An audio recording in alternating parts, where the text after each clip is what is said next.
The marble halls of the Palazzo Vecchio in Florence echoed with the footsteps of a man who understood power better than almost any other in human history.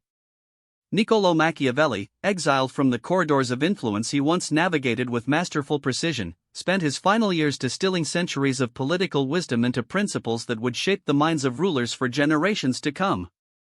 Among his most profound insights was a truth that cuts to the very heart of human nature: those who seek to wield true power must first master the most dangerous enemy they will ever face, themselves. In the shadowed chambers where princes plotted and empires rose and fell, Machiavelli observed a pattern that transcended individual ambition or circumstance. The men who ascended to genuine power, who built legacies that outlasted their mortal forms, shared a common understanding that eluded their weaker contemporaries. They recognized that the battlefield of the mind was the most crucial theater of war, and that victory there preceded all other conquests.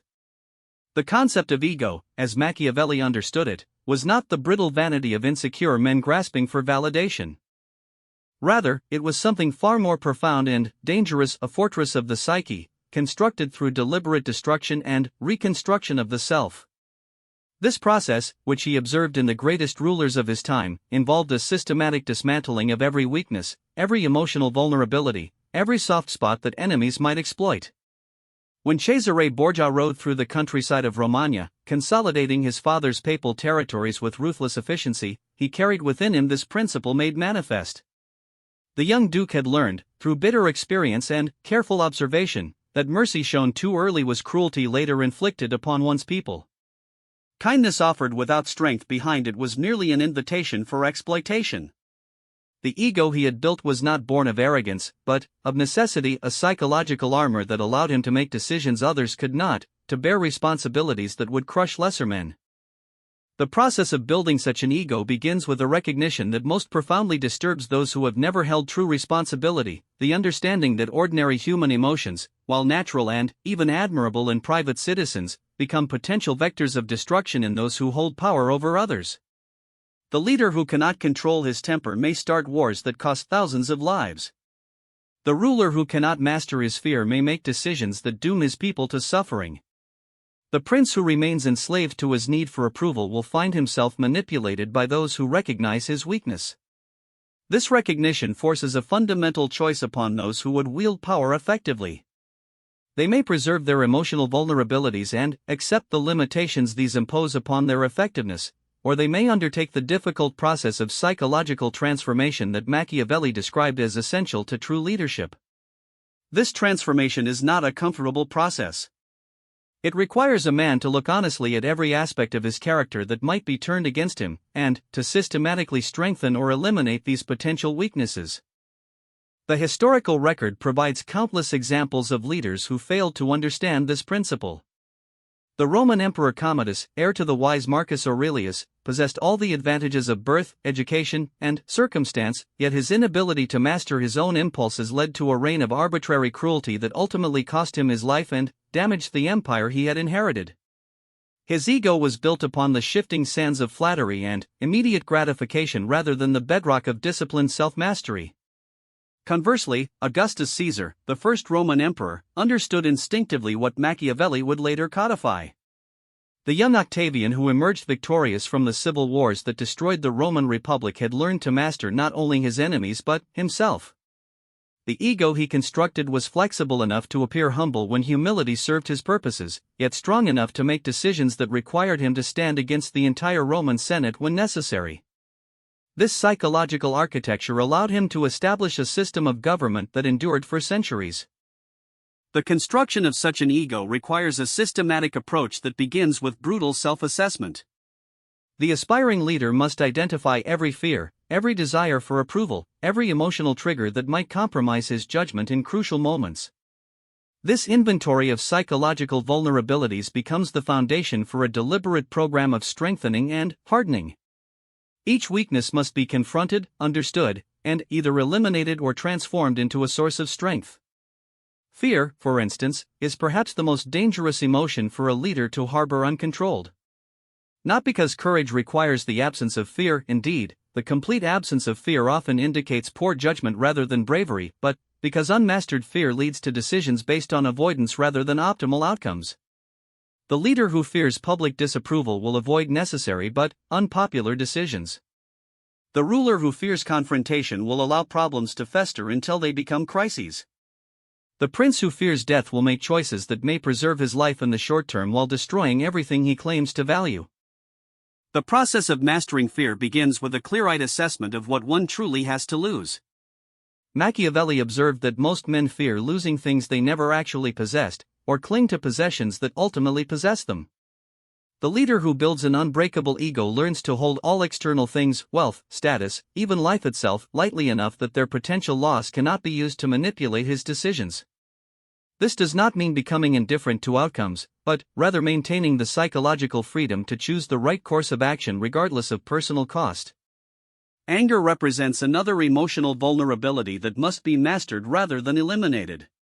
Righteous anger at injustice can provide crucial motivation for necessary action, but uncontrolled rage clouds judgment and provides enemies with opportunities for manipulation. The effective leader learns to use anger as a tool rather than being used by it. This requires developing the ability to generate or suppress angry responses based on strategic considerations rather than immediate emotional impulses. Perhaps most dangerous of all is the need for approval and affection from others. This psychological dependency, which serves important social functions in ordinary life, becomes a critical vulnerability in those who hold power. The leader who requires the love of his people will find himself unable to make decisions that serve their long-term interests but cause short-term discomfort. The ruler who needs the approval of his advisors will discover that his counselors have become his masters, manipulating his decisions by withholding or granting their endorsement.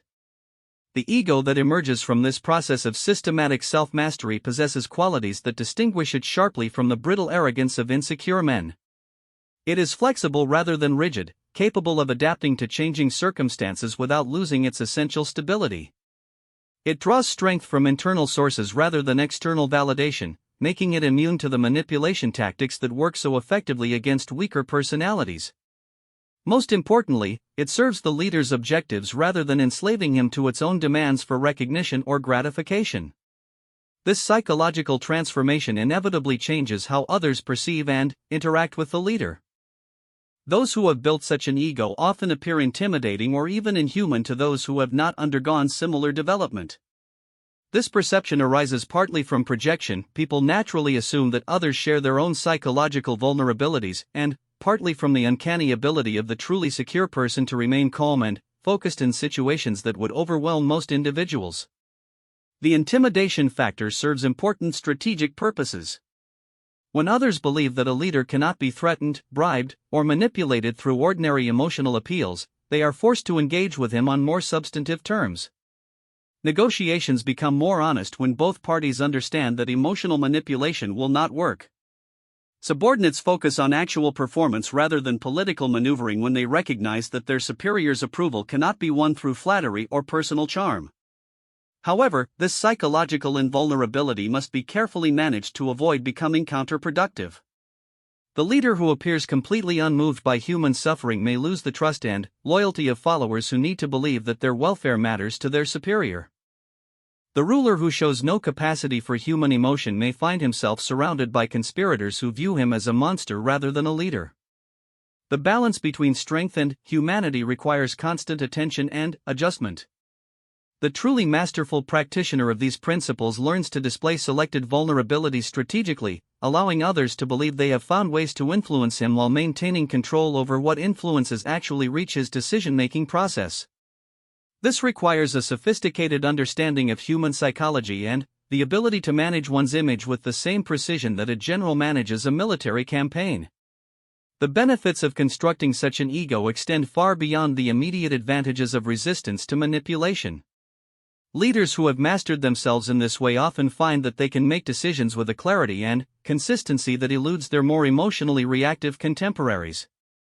They can evaluate options based on actual merit rather than personal preferences. They can maintain long-term strategic focus despite short-term setbacks or criticism. Perhaps most importantly, they can bear the psychological weight of responsibility that comes with real power without being crushed by it. This last point deserves particular emphasis, as it reveals why ego building of this kind is not merely advantageous but essential for anyone who would wield significant power responsibly. The decisions made by leaders affect the lives and welfare of others, sometimes in profound and irreversible ways. The emotional weight of this responsibility can be overwhelming for those who have not prepared themselves psychologically. The leader who makes a decision that costs lives, even when that decision was correct and necessary, must be able to bear that weight without being paralyzed by guilt or second-guessing. The weak ego seeks to avoid this burden through various forms of self-deception. Such leaders may convince themselves that they are not really responsible for the consequences of their decisions, or they may avoid making difficult decisions altogether, thereby ensuring that the consequences of indecision fall on others. Neither response serves the interests of those who depend on effective leadership, and both ultimately represent a betrayal of the trust placed in the leader. The strong ego, by contrast, accepts responsibility fully while maintaining the psychological stability necessary to continue functioning effectively. This does not mean becoming callous or indifferent to suffering, but rather developing the capacity to process and bear emotional pain without allowing it to compromise future judgment. The leader who has built such an ego can acknowledge mistakes, learn from them, and move forward without being paralyzed by regret or defensiveness. Part 2, The Psychology of Invulnerability. The second dimension of Machiavelli's insight into the construction of unbreakable character concerns the psychological mechanisms that transform ordinary human weakness into extraordinary strength. This transformation operates according to principles that, while counterintuitive to most people, become apparent to anyone who studies the behavior of truly powerful individuals across history. The process involves not merely the suppression of vulnerability, but its complete metamorphosis into a new form of psychological architecture that serves the leader's purposes rather than undermining them. In the courts of Renaissance Italy, where Machiavelli observed these principles in action, the most successful rulers had learned to weaponize their own psychology against potential enemies. Lorenzo de' Medici, the Magnificent, faced constant threats from rival families, foreign powers, and internal dissent, yet maintained his position through a combination of political acumen and psychological invulnerability that made him appear almost supernatural to his contemporaries. His ability to remain calm under pressure, to make decisions without visible internal conflict, and to bear enormous responsibility without apparent strain created an aura of authority that enemies found difficult to challenge directly. This psychological transformation begins with understanding the difference between natural human emotions and their strategic deployment. Most people experience emotions as involuntary responses to external stimuli. They feel angry when insulted, fearful when threatened, pleased when complimented. The leader who has built an unbreakable ego learns to reverse this relationship, generating emotional responses that serve his objectives rather than reacting helplessly to circumstances beyond his control. The development of this capacity requires extensive practice in emotional regulation and strategic thinking. The aspiring leader must learn to observe his own emotional responses with the same detachment he would apply to studying an opponent's behavior. Each emotional reaction becomes data to be analyzed rather than an experience to be simply undergone. Over time, this process of observation and analysis creates a psychological distance between the leader and his emotions that allows for conscious control over responses that most people consider automatic. Consider the example of Frederick the Great of Prussia, who faced seemingly impossible odds during the 7 Years' War when Prussia was attacked simultaneously by Austria, France, and Russia. Contemporary accounts describe his ability to maintain perfect composure during military briefings that brought news of devastating defeats and overwhelming enemy advantages. This was not natural stoicism or emotional numbness, but rather a deliberately cultivated capacity to experience information without allowing emotional responses to interfere with strategic thinking. Frederick had learned, through years of conscious practice, to separate his immediate emotional reactions from his decision-making process. He could feel the fear, frustration, and despair that such circumstances naturally produced while simultaneously maintaining access to his analytical capabilities. This psychological skill allowed him to identify opportunities that less disciplined leaders would have missed while paralyzed by emotional overwhelm. The mechanism behind this transformation involves what modern psychology would recognize as the development of metacognitive awareness, the ability to think about thinking. The leader learns to observe his own mental processes with sufficient clarity to identify when emotions are influencing judgment in counterproductive ways. This awareness creates the possibility of choice in situations where most people experience only automatic reaction. However, the Machiavellian approach to ego building goes beyond mere emotional regulation. It involves a fundamental reorientation of the self toward power and effectiveness rather than comfort and approval. This reorientation requires abandoning many of the psychological comforts that most people rely upon for emotional stability. The leader must learn to find satisfaction in results rather than process, in achievement rather than effort, in respect rather than affection. This shift in psychological orientation often involves a period of isolation and discomfort as old sources of validation become unavailable. The developing leader may find that friends and family members become uncomfortable with his changed perspective and emotional availability. Social relationships that were previously sources of support may become sources of friction as others attempt to re-establish the emotional dynamics that previously existed. This isolation, while difficult, serves important developmental purposes by forcing the leader to develop internal sources of stability and validation. The construction of an unbreakable ego also requires developing immunity to the specific psychological attacks that enemies typically employ against leaders.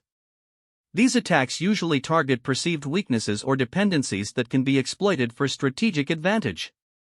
The leader who remains psychologically dependent on external validation can be manipulated through the withholding or granting of approval. The ruler who fears public opinion can be controlled through media campaigns or organized opposition. The prince who cannot bear criticism will make decisions based on avoiding disapproval rather than achieving objectives. Developing immunity to these attacks requires a systematic process of exposure and adaptation. The aspiring leader must deliberately seek out criticism, opposition, and disapproval in controlled circumstances where the stakes are relatively low. This exposure therapy allows him to develop psychological calluses in areas where he was previously vulnerable. Over time, criticism that would have previously caused emotional distress becomes merely information to be evaluated for its accuracy and usefulness. This process of psychological hardening must be carefully managed to avoid creating the rigidity that characterizes failed leaders. The goal is not to become insensitive to all feedback, but rather to develop the ability to evaluate information based on its merit rather than its emotional impact. The effective leader learns to distinguish between criticism that contains useful information and attacks designed purely to cause psychological damage. One of the most sophisticated aspects of this psychological development involves learning to use apparent weaknesses as strategic assets.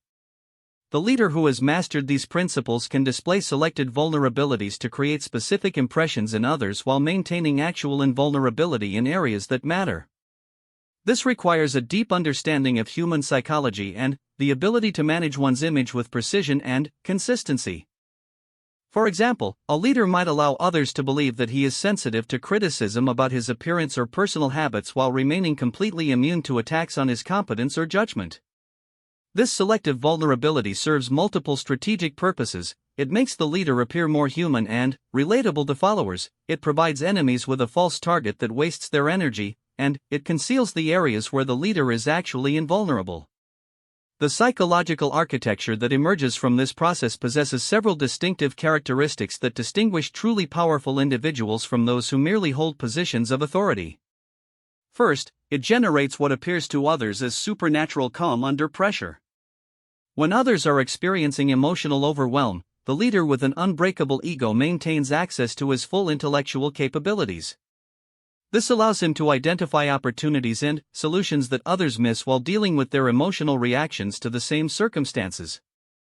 Second, this psychological structure creates apparent immunity to the fear of consequences that paralyzes most people when making difficult decisions. This is not because the leader lacks imagination about potential negative outcomes, but because he has developed the capacity to accept any consequences that may result from correct action. This acceptance eliminates the hesitation and second-guessing that often lead to poor timing or missed opportunities.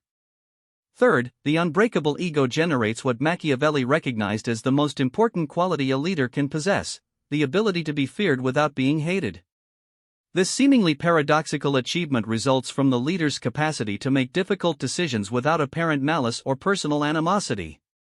When subordinates and enemies recognize that the leader's actions flow from principle and strategic necessity rather than personal emotion, they respond with respect rather than resentment, even when those actions work against their immediate interests. The maintenance of this psychological structure requires constant attention and periodic reinforcement.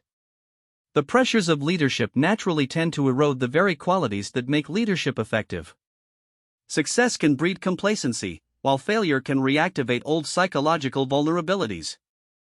The wise leader establishes systems and practices designed to maintain his psychological edge even during periods of stability or comfort. These maintenance practices often involve deliberately seeking out challenging situations where the leader's psychological skills are tested and refined. Some leaders accomplish this through physical challenges that require mental discipline.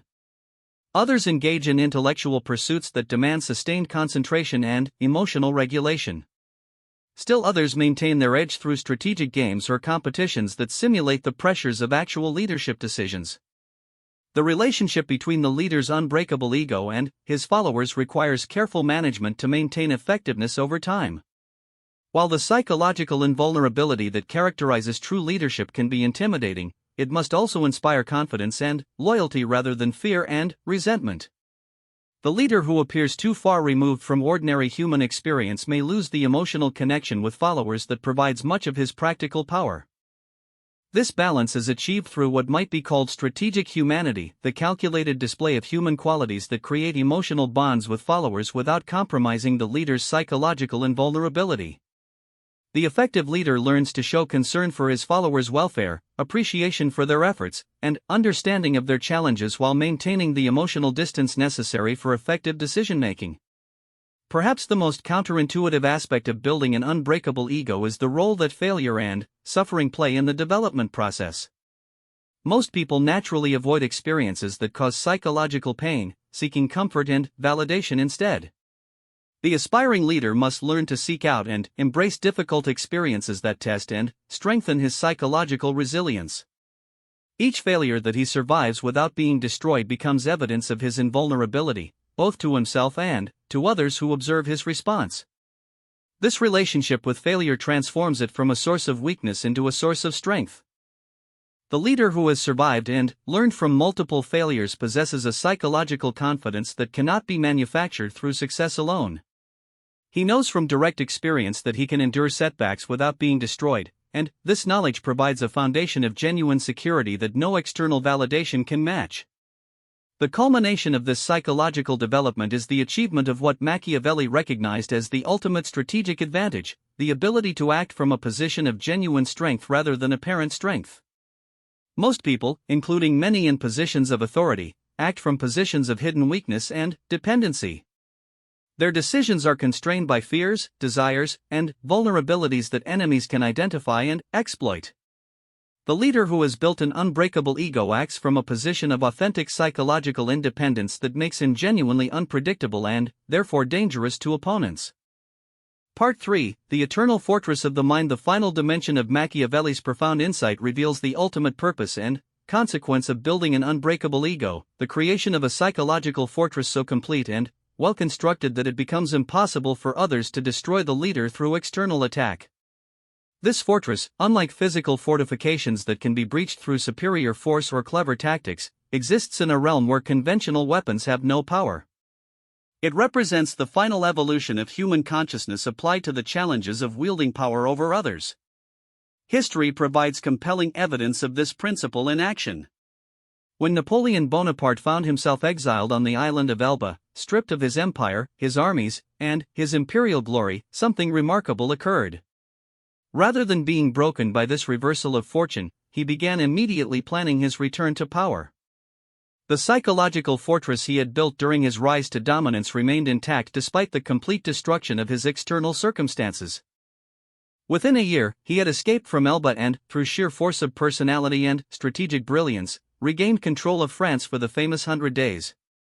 This resilience was not the result of optimism or denial, but rather the natural consequence of a consciousness that had been deliberately constructed to derive its strength from internal rather than external sources. Napoleon's ego had been built upon his demonstrated ability to identify and exploit opportunities, to inspire loyalty in followers, and to outthink opponents in complex strategic situations. These capabilities remained intact regardless of his circumstances, and, therefore, his fundamental sense of power and possibility remained unshaken even by devastating defeat. The process of creating such a fortress begins with understanding the difference between power that depends upon external validation and power that flows from internal mastery. Most people, even those in positions of apparent authority, remain psychologically dependent upon circumstances beyond their control. Their sense of capability, worth, and purpose fluctuates based on external feedback, current circumstances, and the opinions of others. This dependency creates countless opportunities for enemies to attack through indirect means rather than direct confrontation. The leader who recognizes this vulnerability understands that true security lies in developing independence from such external factors. This does not mean becoming indifferent to results or consequences, but rather ensuring that his core sense of capability and purpose remains stable regardless of temporary setbacks or favorable circumstances. The fortress of the mind is built through the systematic elimination of psychological dependencies that others can manipulate. Consider the case of Winston Churchill during the darkest days of World War II, when Britain stood alone against Nazi Germany and invasion seemed imminent. Contemporary accounts describe his ability to maintain not only his own morale but that of an entire nation despite circumstances that would have crushed most leaders. This was not mere stubborn optimism but the result of a consciousness that had been forged through decades of political setbacks, military disasters, and personal failures. Each of these experiences had contributed to the construction of a psychological foundation that could not be shaken by external circumstances. Churchill had learned, through bitter experience, that his essential worth and capability were independent of immediate success or failure. This knowledge, earned through surviving multiple political defeats and personal tragedies, provided him with access to inner resources that remained available even when all external indicators suggested hopelessness. The fortress of his mind had been constructed through deliberate engagement with adversity rather than avoidance of it. The construction of such a fortress requires a fundamental shift in how one relates to success and failure. Most people experience success as validation of their worth and failure as evidence of their inadequacy. This relationship with outcomes creates an emotional roller coaster that enemies can manipulate by influencing circumstances. The leader who has built an unbreakable ego learns to use both success and failure as information about what works rather than as judgments about his fundamental value. This shift in perspective allows for what Machiavelli recognized as one of the most important capabilities a leader can possess: the ability to learn from any experience without being defined by it. Success does not create arrogance because the leader understands that favorable outcomes result from correct application of principles rather than personal superiority. Failure does not create despair because setbacks are viewed as opportunities to refine understanding and improve future performance. The fortress metaphor is particularly apt because it highlights the defensive nature of this psychological development.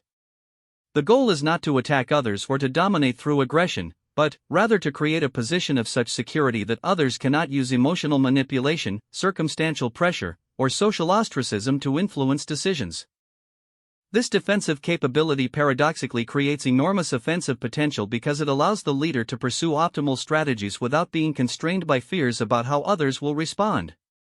The construction process involves several distinct phases, each of which contributes essential elements to the final structure. The first phase involves identifying and cataloging every psychological vulnerability that could potentially be exploited by others. This requires brutal honesty about one's own fears, desires, dependencies, and sources of validation. Most people never complete this phase because it requires acknowledging aspects of themselves that they would prefer to ignore or deny. The second phase involves systematic testing and strengthening of identified weak points. This cannot be accomplished through purely intellectual exercises but requires actual exposure to situations where these vulnerabilities are activated and stressed. The aspiring leader must seek out criticism, opposition, and challenging circumstances that activate his psychological weaknesses under controlled conditions where he can observe his responses and develop better alternatives. The third phase involves the integration of these strengthened capabilities into a coherent psychological structure that operates automatically under pressure. This integration requires extensive practice in high-stakes situations where there is no time for conscious analysis of emotional responses. The leader must develop the ability to access his full capabilities instantly, regardless of circumstances or emotional state. The final phase involves the maintenance and continued refinement of this psychological structure throughout the leader's career. The pressures and requirements of leadership evolve over time, requiring ongoing adaptation and strengthening of the mental fortress.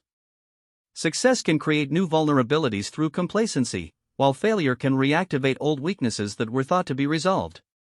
Eternal vigilance becomes the price of maintaining psychological invulnerability.